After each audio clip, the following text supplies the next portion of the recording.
ஆமாம், இந்த கதையில் நான் ஏன் வரவில்லை? இது கதையல்ல தேவி, நிஜம். நான் சொன்னது முன் ஒரு யுகத்தில் நடந்த கதை, உண்மை கதை. நிஜமாகவே உங்களுக்கு ஞாபகம் இல்லையா?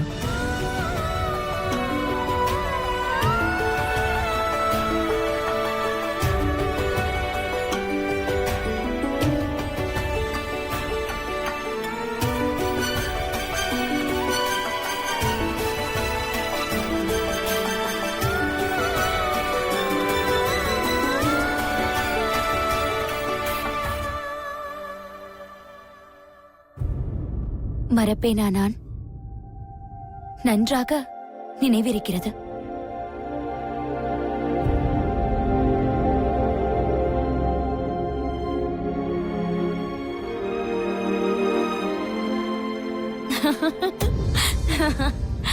இப்பொழுது நீங்கள் சொன்ன கற்பனை கதையை ஒரு வார்த்தை கூட மாறாமல் அப்படியே சொல்லட்டுமா? சொல்லுங்கள், சொல்லட்டுமா?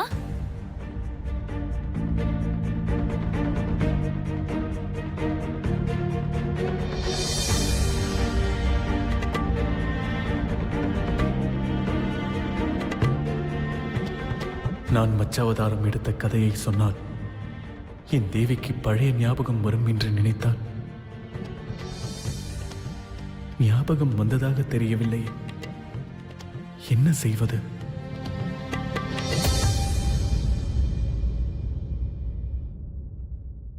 விஷ்ணு, என்ன ஆனது? எதற்காக இந்த முகவாட்டம்? என்ன யோசனை? உண்மையாகவே கேட்கிறேன் தேவி. பிரளயம் நடந்த கதையை கேட்ட பின்பும் உங்களுக்கு எதுவும் ஞாபகத்திற்கு வரவில்லையா? திரும்ப திரும்ப அதையே கேட்டால் எப்படி? இப்போதுதானே சொன்னேன், நீங்கள் சொன்ன கற்பனை கதையை வரி மாறாமல் சொல்கிறேன் என்று. இல்லை தேவி, இல்லை. உங்களுக்கு எல்லாமே நினைவில் இருக்கிறது. தெரியாதது போல் நடிக்கும் உங்களை எப்படி நம்ப வைப்பது என்று தெரியவில்லை. நான் எதுவும் தெரியாதவள் போல் நடிக்கவில்லை. எனக்கு எல்லாமே நினைவில் இருக்கிறது. என் பெயர் நியதி, என் தந்தை பிருகு முனிவர், என் தாய் கியாதி, அரக்கர்களின் குரு சுக்ராச்சாரியாரின் தங்கை. இப்போது தெரிந்ததா உங்களுக்கு நான் யார் என்று?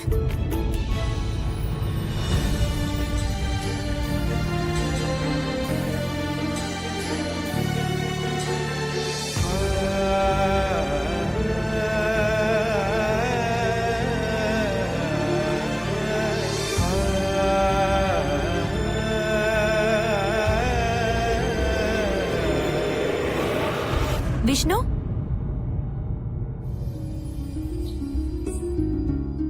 என்ன அப்படி ஒரு பார்வை?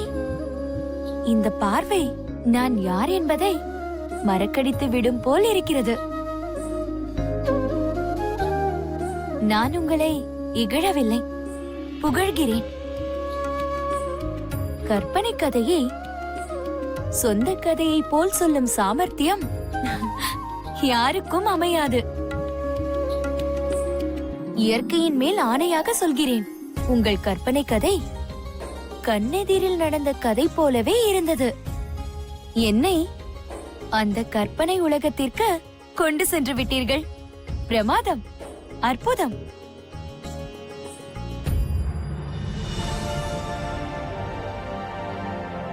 மறக்காமல் நாளை என் தோழிகளோடு வருவேன்.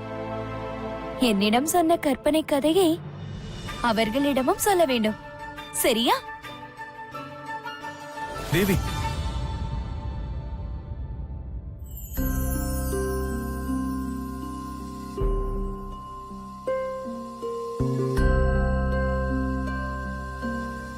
விளையாடாமல் ஒரு கணம் என் வார்த்தையை யோசித்து பாருங்கள்.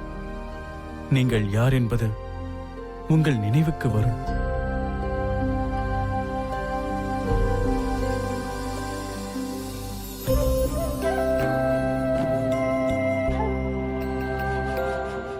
என்ன இவர் எதற்கு திரும்ப திரும்ப நினைவில்லையா நினைவில்லையா என்று கேட்டுக்கொண்டிருக்கிறார்? உண்மையில் நான் யார்?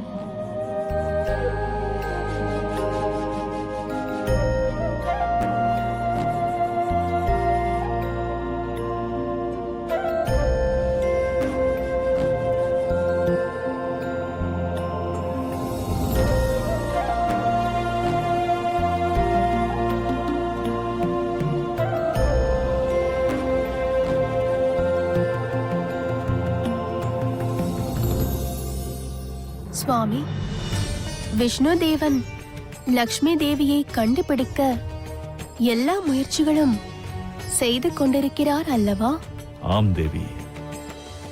ஒருவேளை நான் உங்களை விட்டுச் சென்றால் நீங்கள் எனக்காக இவ்வளவு முயற்சி செய்வீர்களா? வேண்டாம் தேவி. எக்காரணத்தை கொண்டும் உங்கள் மனதில் இப்படிப்பட்ட ஒரு கற்பனை தோன்றக்கூடாது. தாங்கள் என்னை துன்புறுத்துவதற்கு சிறிது காலம் என் உடலை விட்டு மறைந்திருந்தது நினைவிருக்கிறதா தேவி? அந்த நேரத்தில் எவ்வளவு தவித்தேன், எவ்வளவு கஷ்டத்தை அனுபவித்தேன் என்பது எனக்கு மட்டும்தான் தெரியும். பிரம்மனுக்கு சக்தி சரஸ்வதி, விஷ்ணுவிற்கு சக்தி லக்ஷ்மி, இந்த சிவனுக்கு சக்தி தாங்கள்தான். சக்தியை விட்டு விலகியிருப்பது எவ்வளவு பெரிய வழி என்பது எனக்கு தெரியும். இப்பொழுது விஷ்ணுவிற்கும் தெரிந்திருக்கும்.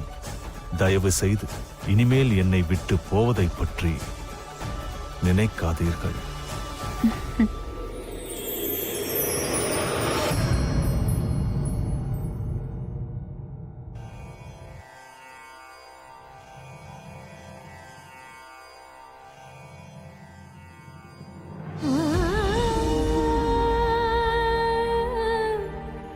ஆம் தேவி, பிருகு முனிவரும் அவர்களுடன் தான் இருந்தார்.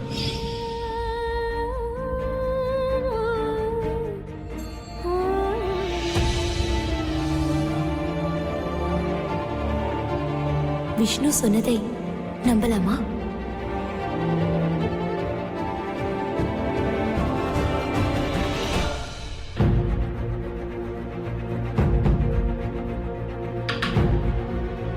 மீண்டும் சொல்கிறேன், இது பொய்யல்ல. நான் சொல்வதெல்லாம் உண்மை.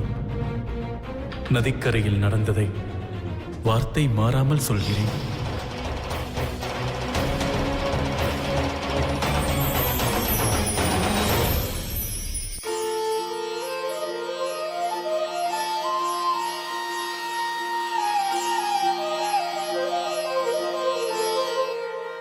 மகளே, ஏன் இப்படி நிற்கிறாய்? உன் முகத்தில் ஏதோ பெரிய குழப்பம் தெரிகிறதே. அப்பா, இந்த உலகத்தில் ஏதாவது பெரிய அழிவு நடந்ததா? அழிவும் படைப்பும் இந்த உலகத்தில் சாதாரணமாக நடைபெறுவதுதானே மகளே. நீ ஏன் இதை பற்றி விசாரித்துக் கொண்டிருக்கிறாய்? பிரளயத்திற்கு பிறகு மனு மகாராஜா இந்த பூமிக்கு ஒரு படகை எடுத்து வந்தாரா? அந்த படகில் நீங்களும் இருந்தீர்களா? அதை பற்றி உனக்கு யார் சொன்னது? அந்த படகில் நீங்கள் இருந்தீர்களா இல்லையா? சொல்லுங்கள், தெரிந்து கொள்ள ஆர்வமாக இருக்கிறதாப்பா. கும்பகா, கர்ணபீடா, துரரம்பா, விகடங்கா,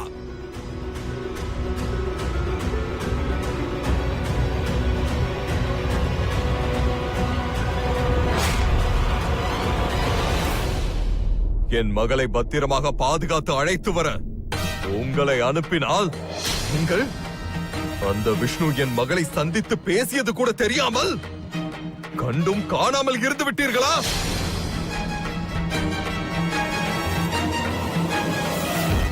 அப்பா, இவர்கள் எனக்கு பாதுகாப்பாகத்தான் இருந்தார்கள்.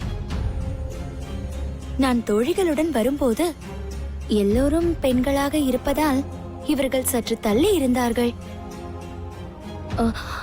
அந்த சமயத்தில் விஷ்ணு என்னிடம் பேசினார். நாங்கள் தூரத்தில் இருந்ததால் இவர்கள் கண்களுக்கு தெரியவில்லை. பாவம் இவர்கள். இவர்கள் மேல் எந்த குற்றமும் இல்லை. இல்லை மகளே, நேற்று நீ சுலோக்ஷனா வீட்டில் இருந்தபோது இவர்கள் உன்னோடுதானே இருந்தார்கள் என்று சொன்னார்கள். நாங்கள் சுலோச்சனா வீட்டு வாசலில் தான் இருந்தோம். நியதி அம்மா, தோழிகளுடன் வெளியே செல்லும் போது கூட நாங்கள் வாசலில் தான் இருந்தோம். இல்லையா அம்மா? ஆமாம் அப்பா, இவர்கள் சொல்வது உண்மைதான்.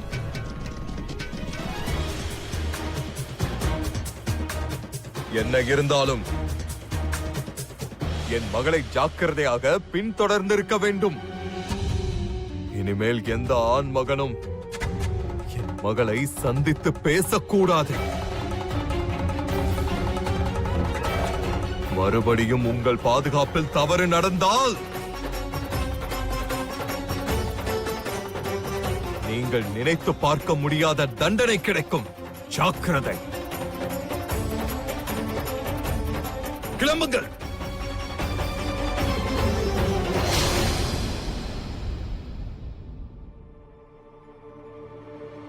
அப்பா, நான் கேட்ட கேள்விக்கு நீங்கள் இன்னும் பதில் சொல்லவில்லையே.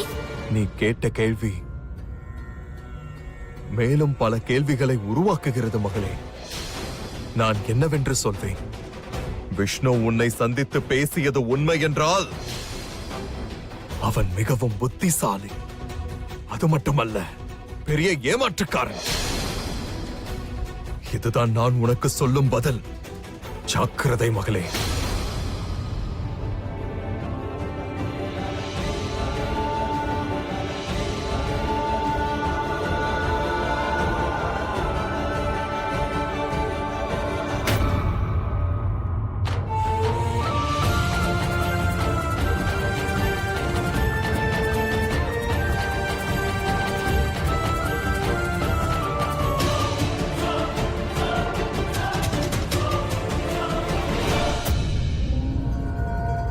அப்பா ஏன் நேரடியாக பதில் சொல்லவில்லை? மச்ச அவதாரம் எடுத்த அந்த விஷ்ணு தான் இந்த விஷ்ணுவா? என் வீட்டில் உள்ளவர்கள் விஷ்ணுவின் பேச்சை எடுத்தாலே கோபப்படுகிறார்களே, என்னவாக இருக்கும்? இந்த உண்மையை கண்டுபிடித்தே ஆக வேண்டும். விஷ்ணுவின் பெயரை நான் சொல்லாமலேயே தந்தை அவரிடம்தான் பேசினேன் என்று எப்படி தெரிந்து கொண்டார்? அப்படி என்றால் அந்த விஷ்ணு சொன்னது அனைத்தும் உண்மையா? இந்த விஷயத்தை சாதாரணமாக நினைக்க கூடாது. இதை பற்றி முழுமையாக தெரிந்து கொண்டால்தான் நிம்மதியாக இருக்கும். தெரிந்து கொள்ள வேண்டியதும் அவசியம்தான்.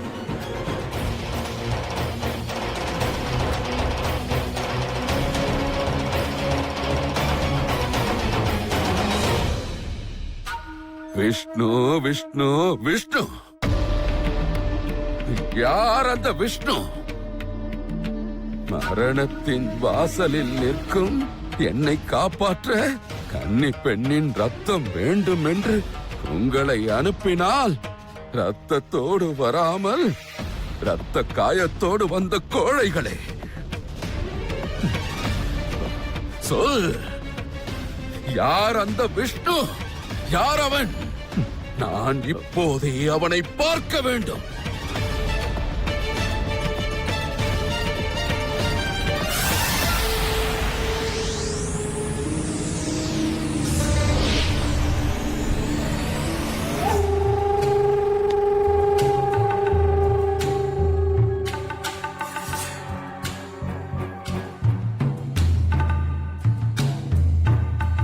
இவன்தான் அந்த விஷ்ணு, இவள்தான் அந்த கன்னிப்பெண் நியதி. உங்களுக்காக அவள் ரத்தத்தை உறிஞ்ச போகும் நேரத்தில் பாவி விஷ்ணு எங்களை அடித்து துவைத்து விட்டார். அவன் மாவீரன், மகாபலசாலி, அசுர பலத்தை அடக்கியவன். ஏய், ஏய், வாயை மூடு கோழைகளே! வெட்கமே இல்லாமல் என் எதிரியை புகழ்பவன் என் நண்பனாக இருந்தாலும் அவனும் என் எதிரியே. சீ! உங்களை பார்க்கவே அருவருப்பாக இருக்கிறது. யக்ஷராஜா, அந்த விஷ்ணு. ஏய்! நீங்கள் உடனே சென்று அந்த கன்னி பெண்ணின் ரத்தத்தை எடுத்து வாருங்கள். இல்லை என்றால் நான் உங்களை கொன்று விடுவேன். நாங்கள் இனி யக்ஷகர்களாக இருக்க போவதில்லை. நாங்கள் இனி யாருடைய இரத்தத்தையும் குடிக்க மாட்டோம். நாங்கள் புறப்படுகிறோம். நீங்கள் அந்த விஷ்ணுவை எதிர்த்து கன்னி பெண்ணின் ரத்தத்தை குடியுங்கள். நாங்கள் புறப்படுகிறோம். வாருங்கள்.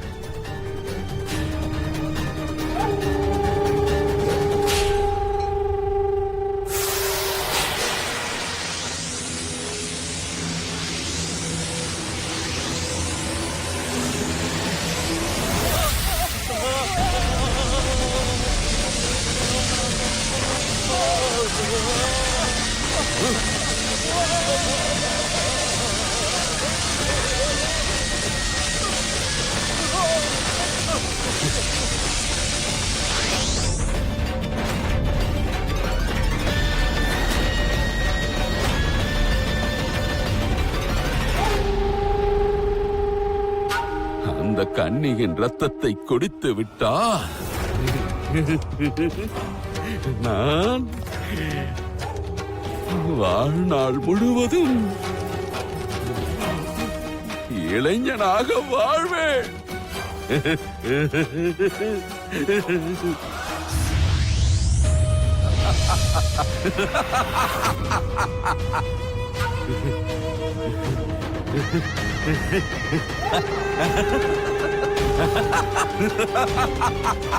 யட்சராஜாவே, எனக்கு ஒன்றும் புரியவில்லை. நீங்கள் எப்படி அந்த நியதி ரத்தத்தை குடிக்கப் போகிறீர்கள்? நியதியை நான் நெருங்கப் போவது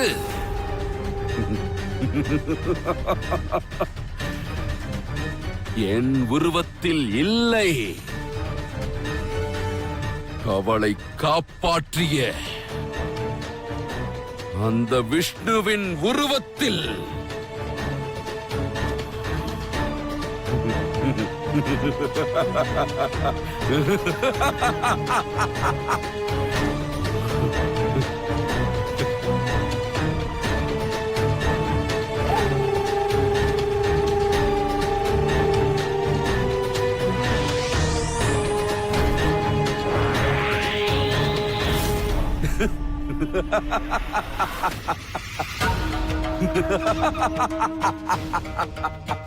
இந்த உருவத்தை பார்த்ததும் கன்னி பெண்ணான நியதி தானாகவே என் அருகில் வருவாள்.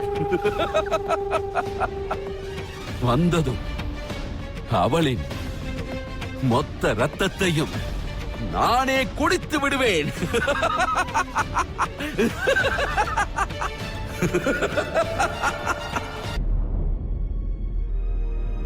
வணங்குகிறேன் தந்தையே. வா மகனே. என்னை ஏன் இவ்வளவு அவசரமாக தாங்கள் அழைத்தீர்கள்? சொல்கிறேன் மகனே. இப்படி உட்கார். நாம் சந்தேகப்பட்டது உண்மையாகிவிட்டது மகனே. நியதியை சந்தித்து விஷ்ணு பேசி இருக்கிறான். அவன் மச்ச அவதாரம் எடுத்ததை பற்றி கூறியிருக்கிறான். பிரளயத்தின் போது தாங்கள் மனுவின் படகில் இருந்தது உண்மையா என்று நியதி என்னிடமே கேட்கிறான். தந்தையே, நான் அந்த விஷ்ணுவை தான் எதிர்பார்த்துக் கொண்டிருந்தேன். தாங்கள் சொல்வதை பார்த்தால் அந்த விஷ்ணு இங்குதான் எங்கோ இருக்க வேண்டும். அவன் நம்மை அடிக்கடி ஏமாற்றிக் கொண்டே இருக்கிறான். நாமும் அவனிடம் தோற்றுக்கொண்டே இருக்கிறோம். இப்பொழுது என் சகோதரியை ஏமாற்ற வந்திருக்கிறான். அவனுக்கு முடிவு என் கையில்தான்.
விஷ்ணு